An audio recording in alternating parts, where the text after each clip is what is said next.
नमस्कार, one India Hindi में आपका स्वागत है और मैं हूं आपके साथ विवेक। यूपी में तीसरे चरण के विधानसभा चुनाव और पंजाब में एक चरण में होने वाले चुनाव को लेकर प्रचार थम गया है। अब 20 फरवरी को यूपी की 16 जिलों की 59 सीटों पर वोट डाले जाएंगे। वहीं पंजाब की 117 सीटों पर एक ही चरण में मतदान होगा। सबसे पहले बात करते हैं यूपी की।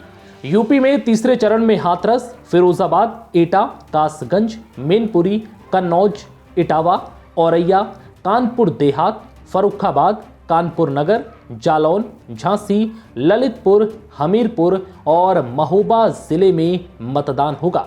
इस चरण में कई जिले ऐसे हैं जिन्हें कभी समाजवादी पार्टी का गढ़ माना जाता था, लेकिन पिछले चुनावों में बीजेपी ने यहां भारी सेंध लगाई है और 59 में से 49 सीटों पर जीत हासिल की थी। लेकिन इस बार समाजवादी पार्टी फिर से अपने हारे हुए गढ़ में जीत दर्ज करना चाहती है। पिछले विधानसभा चुनाव में इन जिलों में एसपी कांग्रेस गठबंधन को 9 सीटें मिली थी। वहीं 20 फरवरी को पंजाब में भी विधानसभा चुनाव होना है। यहां 117 विधानसभा सीटों पर एक ही फेज में वोटिंग होगी, जिसको लेकर नेताओं ने खूब चुनाव प्रचार किया और अब 20 फरवरी को इन नेताओं की किस्मत ईवीएम में कैद हो जाएगी।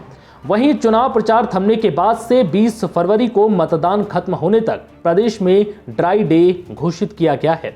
चुनाव प्रचार खत्म होते ही रेडियो और टीवी पर विज्ञापनों का प्रसारण रोक दिया जाएगा। पंजाब में इस बार कुल 1304 उम्मीदवार चुनावी मैदान में हैं। सबसे ज्यादा 175 उम्मीदवार लुधियाना की 14 सीटों पर लड़ रहे हैं।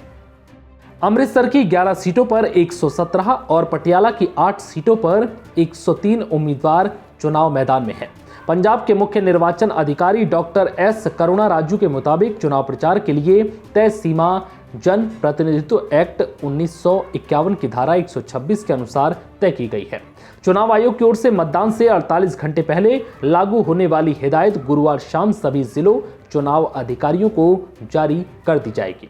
प्रदेश में 19 और 20 फरवरी को छपने वाले अखबारों में चुनाव में भाग ले रही पार्टियां और उम्मीदवार अपने इश्तिहार चुनाव कार्यालय की मंजूरी के बाद ही छाप सकते हैं।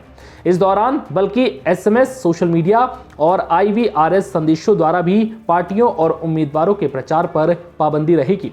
ये पाबंदी 20 फरवरी को शाम 6 बजे तक लागू रहेगी। फिलहाल इस वीडियो में इतना ही। नमस्कार।